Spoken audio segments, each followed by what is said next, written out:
गुरु प्यारे सात संगत जी, प्रेम से कहना धन निरंकार जी। सात संगत जी कैसे हैं आप सभी, कमेंट में ज़रूर बताइएगा। उम्मीद करती हूँ कि सद्गुरु माता जी का आशीर्वाद से आप सभी अच्छे होंगे सात संगत जी, अच्छे होंगे सात संगत जी। आज मैं आपके लिए एक नई साखी लेकर आई हूँ सात संगत। सात संगत हमारी आज की साखी का विषय है गिरा हुआ खाना। चलिए सुनते हैं सात संगत जी आज की यह साखी। सात संगत जी, मेघा की तबीयत बहुत ख़राब थी।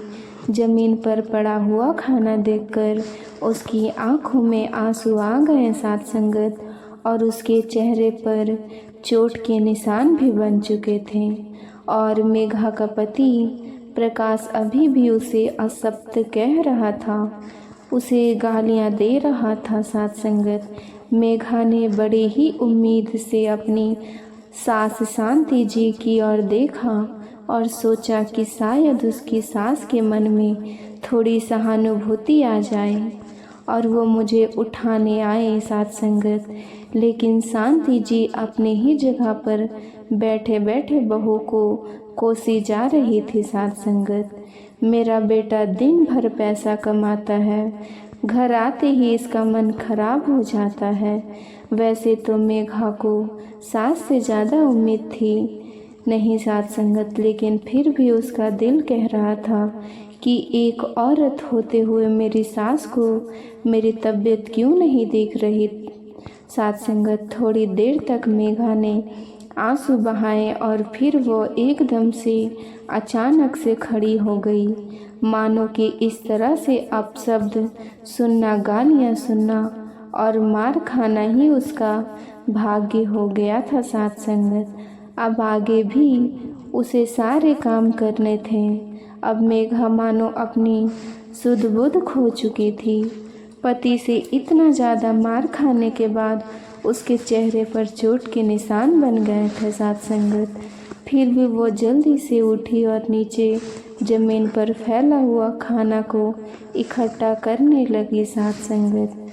तभी शांति जी एकदम से सात संगत बहू के सामने आकर खड़ी हो गई और गुस्से में बोली कि इतना सारा खाना अब क्या करोगी। इसका मेघा रोते हुए बोली, माँ जी मैं बाहर ये खाना जानवरों को डाल दूँगी, और क्या करना है।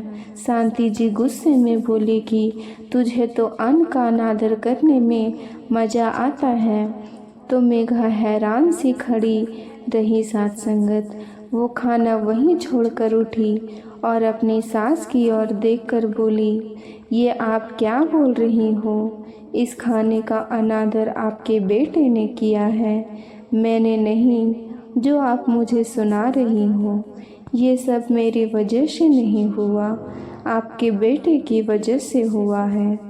तो सात संगत शांति जी गुस्से से बोली, देखो आजकल महंगाई है बहुत बढ़ गई है, तो इस खाने को जानवरों के आगे डालने की ज़रूरत नहीं, तुम खा लो, क्योंकि तुम्हारी वजह से ही तुम्हारे पति ने ये खाना फेंका था।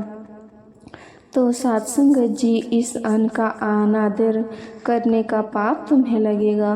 आखिर तुमने ऐसा खाना बनाया ही क्यों कि मेरे बेटों को इस अन्न को फेंकने की ज़रूरत पड़ी। मेघा हैरान से खड़ी रह गई और उसकी सास शांति जी गुस्से में अपनी बहू को यूं देख रही थी कि मानो वह अपनी बहू को खा ही जाएगी। तो सात संगत मेघा एकदम से शर्माते में आ गई सात संगत, और उसके साथ क्या हो रहा था सात संगत जी। अभी मेघा और प्रकाश की शादी को केवल 4 महीने ही हुए थे। प्रकाश का स्वभाव बहुत खराब था सात संगत। छोटी छोटी बातों में पत्नी के साथ लड़ाई झगड़ा करना और उस पर हाथ तक उठा देना। ना जाने कितनी प्रकाश अपनी पत्नी को मार भी चुका था, लेकिन आज पहली बार खाने में थोड़ी सी कमी होने पर भी उसने खाना उठाकर फेंक दिया सात संगत। आज मेघा बहुत खुश थी क्योंकि कई महीनों के बाद आज उसका चेहरा खिला सा लग रहा था। पति के घर आने के बाद उसने खुशी खुशी पति को खाना परोसा तो उसका खुश चेहरा देखकर प्रकाश को गुस्सा आ गया। तो प्रकाश ने सोचा कि आखिर आज इतना खुश क्यों है। प्रकाश तो पहले ही अपनी पत्नी से ज़्यादा खुश नहीं रहता था, क्योंकि शादी के 4 महीने हो चुके थे और मेघा दिखने में ज़्यादा सुंदर भी नहीं थी। और इस बात के लिए प्रकाश को बहुत गुस्सा आता था कि उसने मेघा से शादी क्यों की। तो प्रकाश अपने पति से चिड़चिड़ा हुआ रहता था। तो साथ संगत रोज वो अपनी पत्नी के साथ मारपीट करता और कहता था कि जल्दी से हमारे घर बच्चा हो जाए, वरना यूं ही मार खाती रहेगी। मेघा शुरुआत से ही पति से डर कर रहती थी। उस बेचारी का शरीर सूखता जा रहा था। उसके शरीर में साथ संगत कमी थी तो वो संतान की जन्म कैसे देती। अब मेघा के मायके में भी उसका साथ देने वाला कोई नहीं था। साथ संगत जब मेघा ने इस अत्याचारों के बारे में अपनी माँ से बात की तो उसकी माँ रोना धोना लेकर बैठ गई कि तेरे पिताजी पहले ही नहीं हैं, मैं खुद ही लोगों के घरों में साफ सफाई का काम करके मुश्किल से घर चलाती हूँ, और तू जानती है कि तेरे छोटे भाई बहन भी हैं। तो साथ संगत मैंने तेरी शादी करवा दी, अब तू अपना घर खुद संभाल, मैं तेरे लिए अब कुछ नहीं करूँगी। मेघा मन मार कर रह गई और सोच रही थी कि माँ बाप ने अपनी मर्जी से हम बच्चों को जन्म दिया, लेकिन अब मेरी माँ बाकी बच्चों की दुहाई देकर मुझसे ही त्याग की उम्मीद कर रही है। साथ क्या सारी मुश्किलें मेरे ही हिस्से के लिए लिखी है। वो बेचारी किसी तरह से जिंदगी के दिन काट रही थी। इस उम्मीद में थी कि कभी ना कभी प्रकाश व्यवहार बदलेगा और वह बदल जाएगा, लेकिन प्रकाश का व्यवहार तो दिन प्रतिदिन ज़्यादा बुरा होता जा रहा था। शांति जी भी मेघा के साथ अच्छा व्यवहार नहीं कर रही थी। कभी कभी मेघा सोचती करती थी साथ संगत कि मेरी शादी के बाद मुझे मिला ही क्यों, क्या मुझे पति अच्छा मिला ना सास अच्छी मिली, तो किस वजह से यहाँ रोज़ ताने सुनती हूँ, अत्याचार सहती हूँ। अब आज का दिन तो मेघा के लिए बहुत अच्छा था। वो बहुत ही खुश थी। उसे लग रहा था साथ संगत आज उसने अपने जीवन में एक अहम पड़ाव पर कदम रखी है। साथ संगत तो हो सकता है कि उसके पति को जब यह बात मालूम हो तो वो खुश हो जाए और उसकी सास भी उसे प्यार करने लगे। इसीलिए आज उसने अपने पति के मनपसंद खाना बनाया था। लेकिन प्रकाश ने जब मेघा को खुश देखा तो प्रकाश को गुस्सा आ गया। सारा गुस्सा उसने खाने पर निकाला। दाल सब्जी मुंह में डालते ही उसने खाना थूका और सारा खाना की थाली उठाकर ज़मीन पर फेंकते हुए बोला, ये कैसा खाना बनाया है? क्या कोई काम करना नहीं आता? अगर नहीं आता तो मेरी माँ से क्यों नहीं सीख लेती? इतना कहकर उसने 2-4 तमाचे भी मेघा को लगा दी। बेचारी मेघा सुन कर रह गई। वो कह रही थी कि वह तो अपनी पति को एक खुशखबरी सुनाने जा रही थी, लेकिन मेरे पति ने मुझ पर हाथ उठाया, उसका दिल टूट गया था। अब उसकी सास कह रही थी कि ज़मीन पर गिरा हुआ खाना वह खा ले, तो आज मेघा के मन में विद्रोह भर गया।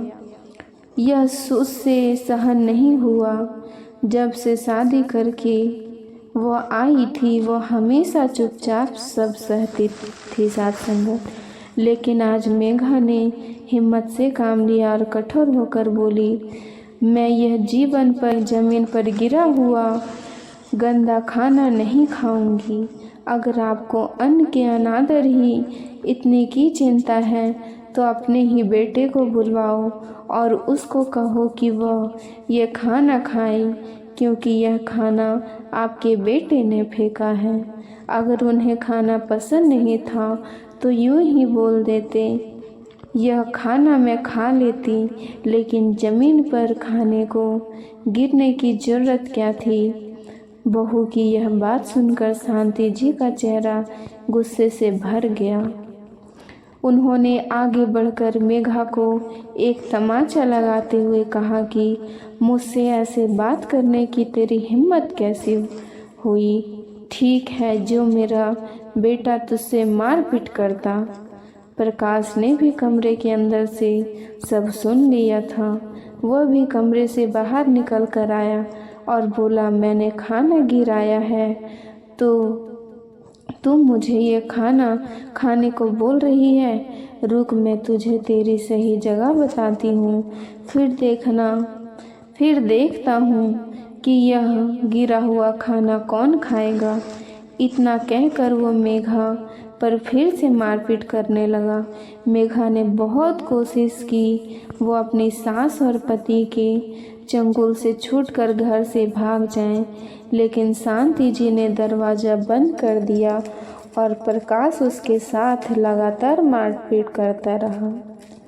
उसने उसके साथ खूब मारपीट की साथ संगत, और अब तो मेघा ने उम्मीद छोड़ दी थी कि उसका शरीर कमज़ोर पड़ गया था और प्रकाश उस पर अपना गुस्सा उतारता जा रहा था और शांति जी को बेटे को प्रोत्साहित कर रही थी साथ संगत जी कि अपनी पत्नी को और मार। तो साथ संगत जी काफ़ी देर तक मारपीट करने के बाद जब प्रकाश ने मेघा को छोड़ा तो उसने देखा कि मेघा की आंखें खुली ही थी, उसके शरीर में कोई हरकत नहीं थी। तो वह घबरा गया। उसने मेघा को पास से जाकर देखा तो उसके होश उड़ गए, क्योंकि मेघा की सांस अब तक नहीं चल रही थी। वो 2 कदम पीछे हटा, माँ से बोला, ये क्या हो गया। शांति जी भी घबराई हुई बहू के पास आई और उन्होंने बहू को देखा। उसकी बहू अब इस दुनिया से जा चुकी थी। ये देखकर वह भी सत्संगत सन्न रह गई। तभी दरवाजे पर एक दस्तक हुई। किसी ने उनके घर से मार पिटाई की आवाज़ सुनकर पुलिस को फ़ोन कर दिया था। पुलिस के साथ साथ आस पड़ोस के लोग भी घर के अंदर आए और अंदर का नज़ारा देखकर सबका दिल कांप गया। कुछ महिला आई तो अपनी साड़ी के आंचल में मुंह छुपाकर सिसक उठी, क्योंकि मेघा की हालत देखने लायक नहीं थी। साथ संगत पुलिस ने मेघा के मृत शरीर को पोस्टमार्टम के लिए भिजवाया और प्रकाश और उसकी मां को गिरफ्तार कर लिया। जब रिपोर्ट आई तो प्रकाश और उसकी मां के होश उड़ गए, क्योंकि उन्हें पता चला कि मेघा के घर संतान का जन्म होने वाला था। तो वो बेचारी उस दिन इतना खुश थी और यही खुशखबरी वो पति को सुनाने वाली थी। प्रकाश तो अपना सर नोचने लगा कि वह इसी खुशी का इंतज़ार कर रहा था जिसकी वजह से वो हमेशा पति से नफरत करता रहता था। लेकिन पत्नी को खुश देखकर उसका दिमाग पलट गया था। साथ संगत प्रकाश ने काश खुद पर थोड़ा नियंत्रण रखा होता और मेघा ने उसे बता दिया होता कि उसके घर संतान का जन्म होने वाला है, तब बात कुछ और होती। लेकिन अब प्रकाश के पास अफसोस करने के अलावा कुछ भी नहीं था। अफसोस से भरा हुआ वह अपने बाकी की आगे की ज़िंदगी जेल के सलाखों के पीछे काटने को मजबूर था। साथ संगत प्रकाश के गुस्से ने उसके वर्तमान को और उसके भविष्य को ही खत्म कर दिया था। शांति जी के बेटे को गलत करने से रोकना चाहिए था, लेकिन जब प्रकाश पत्नी को मार रहा था तो शांति जी को भी यह देखकर अच्छा लग रहा था। अब शांति जी को भी उनके लिए कि एक ही सज़ा मिलनी थी ना। साथ संगत कुछ लोग अपने घमंड में इतना ज़्यादा मगन हो जाते हैं कि ऐसे लोग मजबूर और कमज़ोर होने पर मजबूर हो जाते हैं। साथ संगत बहुत अत्याचार करते हैं, लेकिन ऐसे लोगों को ये बात भी याद रखनी चाहिए कि एक ना दिन उसका अंत ज़रूर होगा और फिर गुनाहगार को सज़ा तो भगवान ज़रूर देते हैं। तो साथ संगत जी, अगर आज की ये साखी आपको अच्छी लगी हो तो वीडियो को लाइक, शेयर और सब्सक्राइब जरूर करिएगा। आप सभी से फिर से मुलाकात होगी साथ संगत नई साखी के साथ। साथ संगत जी प्यार से कहिए जी धन्य निरंकार जी।